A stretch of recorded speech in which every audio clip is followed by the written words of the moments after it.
it's a hustle, you know what I'm saying? It's not one of those, oh, I can just go with my schedule and live off 75 hours. It's Yeah. Yo, the time the plane leaving? Right. See you at the airport. Hey. I'm leaving on the next plane. I don't know when I'll be back again. Kiss me and smile for me. Tell me that you wait for me. Hold me like you know I'll never go. Even though you know I will. I'm a traveling man, moving through places. So I made it over here to Orioles Park, Camden Yards. Like I said, I've always been a fan of how Camden Yards look on the inside, and you know, just the outlay of the stadium since I was a kid. Don't ask me why. I don't know if it's the way to, you know, how it, you know, I can't really, it's hard to explain if you've never seen Camden Yards before. Of course, there's no way for me to like get inside the stadium or see or anything like that. I think it's the way, you know, the old brick, for me, the way it's laid out, and how it looks on the inside. I used to be a fan of the Green Monster in Boston, but I'm not anymore. See, as you just walk down, everything is just like it's its own little shopping center, own little town. And obviously there goes the scoreboard right here. But yeah, it wasn't more so the outside of the stadium, it's more so the inside of the stadium as to what made me, you know, like that stadium. Here's, if you're not a baseball fan, it is not, and none of this is gonna make any sense to you. But if you do follow sports and baseball, you know what these things mean.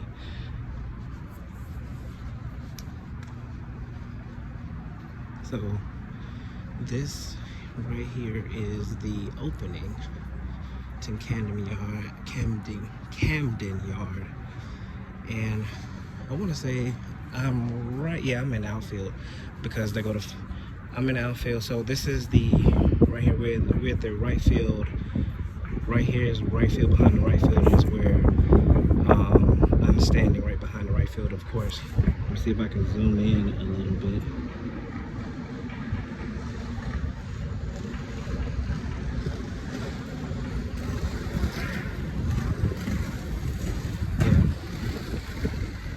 But this is over the right field wall here. Like I said, I will have to be on the other side of the stadium over there so you can be able to see in here. Like I said, the outside of just how the brick is laid out and the town. Well, not the town, but how it looks like a town.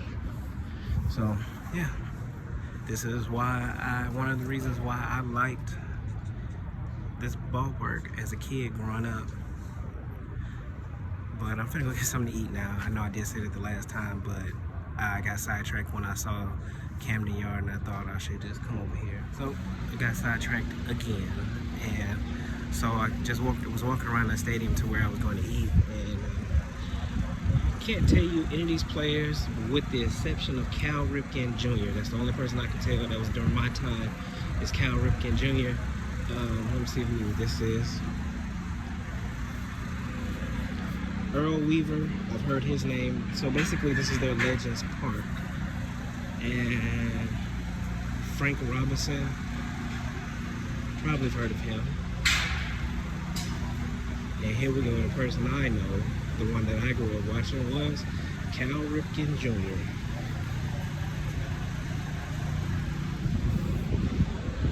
But yeah, this is their Legends Park. They're getting the field ready for baseball. Baseball season is around the corner here. So,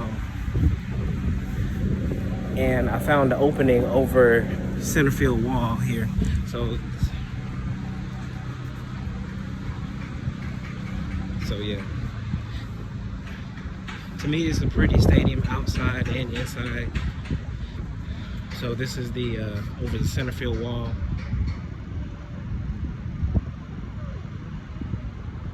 And right down here is basically the pitcher's warm-ups when, you know, they're finna put in another pitcher. They're sitting in this green thing right here, and they'll get a phone call and say, you know, put in such and such, and they'll go warm up. right here. The pitcher stands there, and the catcher stands here. If you're not familiar with baseball, but everybody that's familiar with baseball know what I'm talking about. And yeah. So now I'm finna go eat. I promise I'm finna go eat now. Like I said, this was maybe a childhood thing come true, I guess. Like I said, I love Camden Yard, and I watched Cal Ripken Jr. growing up as well, so I just got a little bit excited. So I am going to eat now because I haven't eaten all day since yesterday. So I'm gonna go find something to eat now. When you come to Baltimore, make sure you do visit it's a very artsy town. Like, there are a lot of statues, there are a lot of eclectic things around the city for you to take pictures in. They have other things that you can purchase, like they have not a museum, but an aquarium down here by the harbor. They also have tons and tons of restaurants. If you're a seafood lover, this is the place for you because they have tons of seafood places. A lot of it is at market price. So that's just whatever the market price is. I can't tell you what the real actual price is. It's just whatever market price is at the time. But yeah, make sure you go to the American Visionary Museum, which that costs to go inside of it, but they also do have like little sculptures and stuff outside of it. The Baltimore Museum of Arts is also here. It's free. They have a Civil War museum here. They have several different museums. Like I said, it's a very artsy town. They are very into artistic things here, because I've seen a lot of people sitting on the side of the street painting and drawing paintings and things like that. But trying to think of something else that I saw that I was going to tell you all. I don't know. Hopefully it'll come to me later on, but don't Monday and Tuesday, majority of all the museums are closed because they're open Wednesday through Saturday. So be sure to check before you come to see if it is open or not. Don't do like I did and make a rookie mistake and not check to see if it's open. Which, I mean, of course, I couldn't have. If you're coming on your own leisure time, I should say, I'm working, so therefore I had to come today. But I still would have went, but don't make the rookie mistake that I made and not checking the time. But the Baltimore Museum of Art is free. They have a lot of free stuff. I will post the link that I looked up, free things to do in Baltimore, in the description down below. So it'll be down here somewhere. You just have to look for it. And you can click on it and you can go see some of the things that you like to do for yourself. But summertime, springtime is probably the best time because they have so many different free festivals and open markets, things like that open up here as well.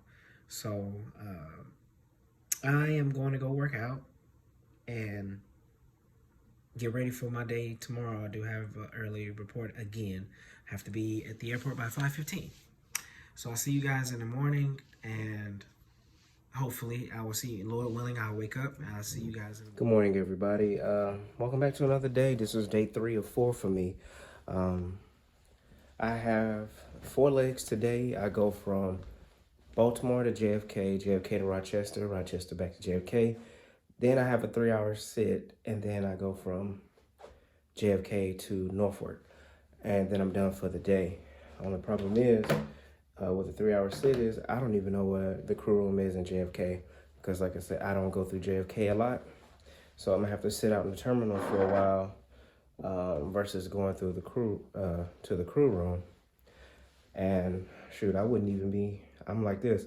I'm praying for a delay so I don't have to sit that long, or they modify my schedule. But that's just me. But last night I slept very, very good. I went to sleep, I guess because I was so tired from the night before. I went to sleep at 9 o'clock, and I feel very, very refreshed right now. So, but I got to get down to this van. It's almost 5 o'clock, and I can see you guys later on.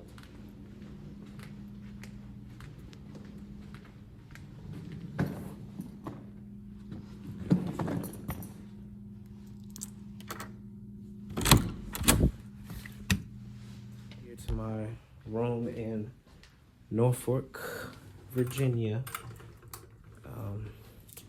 Just going through turn on the lights here. After a 3-hour sit in JFK, which I ended up finding a crew room and going to sleep down there, taking a nap. And surprisingly, tomorrow I have a 4:45 van. So today on my flight, I got to JFK and I'm going to Rochester. So this lady clearly gets on and she has a pink tag on her bag. And the thing is, with the pink tag, meaning your bag is too big to fit in the overhead bin, so we have the pink tag and you just pick it up in the jet bridge. She clearly has on a pink tag, and I told her as soon as she walked in, because I can eye the bag, and I was like, your bag's not gonna fit. So she goes, well, I have all my electronics in here, my camera, my whatever. And so she was sitting there talking to me at least a good 2 minutes. I was like, just go ahead and try so she can, whatever, just so we can commence with boarding. So, of course, her bag did not fit. She did not bring it back up to the front. She tried to sit it up under the seat in front of her. So as I walked back to do my check-in, I was telling her, ma'am, you can't have it there because it's not going to fit. I said, during the safety, if we have an emergency, it's going to be hard for you to get in and then get out. Well, Delta didn't tell me this when I booked my ticket, and, and in my mind, I want to tell you, Delta doesn't have to tell you anything. It's there when you book the ticket, the details on what type of aircraft that you're flying on. You just chose not to read. And I'm sure we all are guilty of doing something like that. I know I am, especially when I went on my first cruise. I was living in Texas, and I didn't realize I booked a 20-minute connection. That's what I booked, a 20-minute connection from San Antonio in Atlanta. So I booked a 20-minute connection. Didn't know. But all I think I saw was the price. And I was just like, oh, that's a good price. Book. You see what I'm saying? And luckily for me, there was no delays or anything. I made the connection, but I had to run. You don't know that you're in shape until you run through an airport terminal with luggage. That's how you know you're in shape. But anyway, to de-escalate the situation, we wasn't full. So I just told her to move to the back, put the bag under the seat, you sit in the aisle, and just to get it over with. But and then I explained to her, on your way back, more than likely you're going to be on this size aircraft, so you might want to consolidate or find another bag for your cameras and stuff. I don't know. I just, maybe we live in a time where people don't like to read. They want everything to be told to them. But, from that mistake that I made, anytime I was ever to book a flight, I always click on the details. Not to see, I could care less about the aircraft, but just to make sure I'm not buying a ticket and I have it's a good deal, but you have an 8-hour layover in, Kalamazoo, Michigan. So, but other than that, it's a very uneventful day. The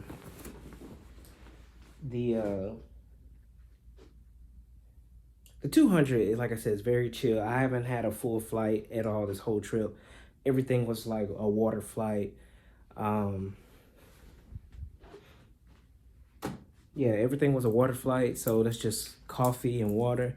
And I wasn't full, so it took no time to, finish. And then, like I said, being on the 200, a lot of these flights are, like I said, short. So I had a lot of 50-minute, 45-minute flights today.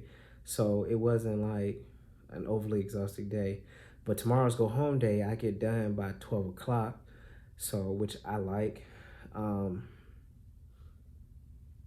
I don't have, well, technically I should be off, but I picked up 2 reserve days because I picked up a lot of reserve days this month.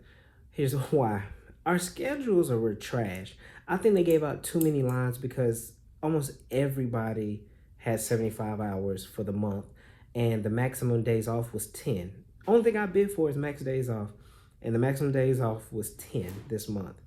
So I hate to say it, but yeah, I got a reserve. Well, I traded her for my trips. I didn't say anything, although I know she gave me 6 days of reserve for my 4-day trip worth 12 hours, which I make more money because as a line holder, when you pick up reserve days, it's worth 4 hours versus 3.5.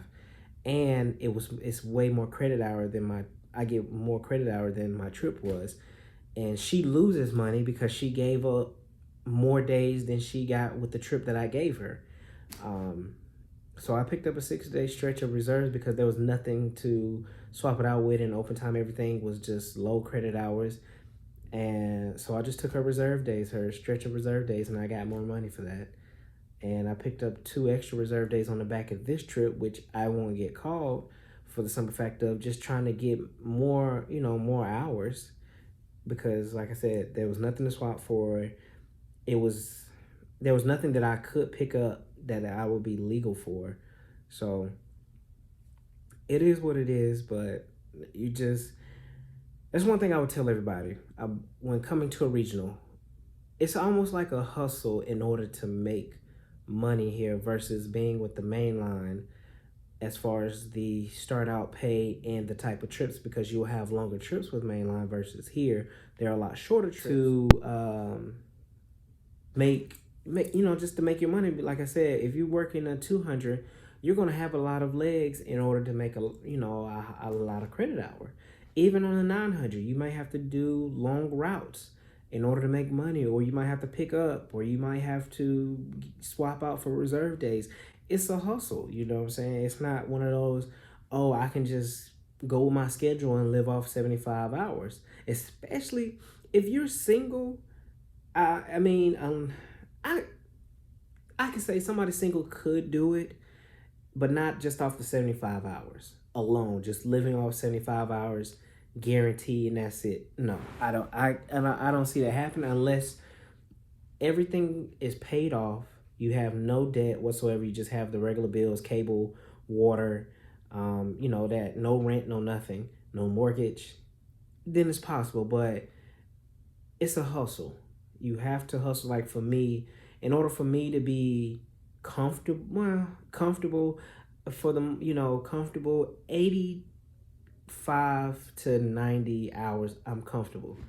If I get to 100, I'm just hustling because I just want some extra money because I'm going on a trip or something like that. But other than that, between 85 and 95 hours, I'm good to go for it. So just like 75, no, I couldn't do 75. I can, but it would be one of those I'm scraping the bottom of the barrel type things, because with taxes coming out, insurance, 401k,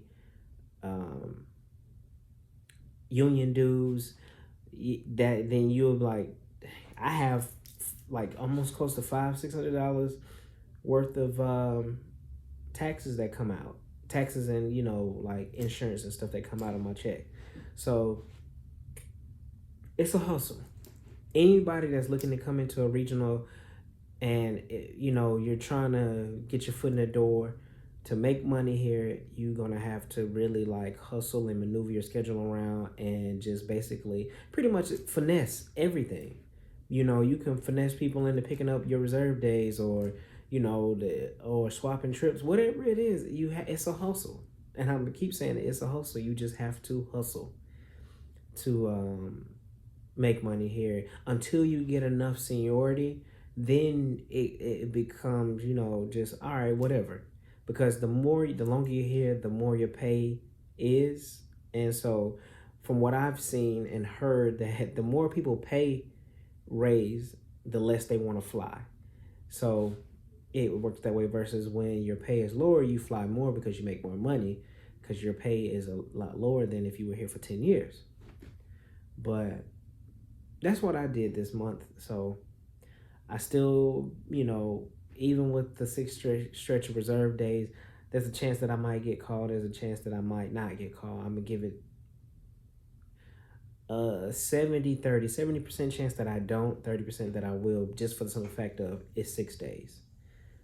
But it is what it is. I picked it up. I was not finna work a 12, 13 hour, 4-day trip. That's a waste of time, period. So Reserves wanted it, gave it to them.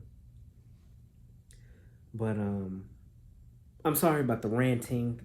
Just that's I just want people to know, my job is to inform people, since I am here, that regional is it is what it is, and right now we're going through the negotiation for a new contract, and it's a lot of things in here in the contract that I like and a lot of things that I don't like, but I kind of usually keep my opinion to myself because, like I said, my life is set up a lot differently than most people.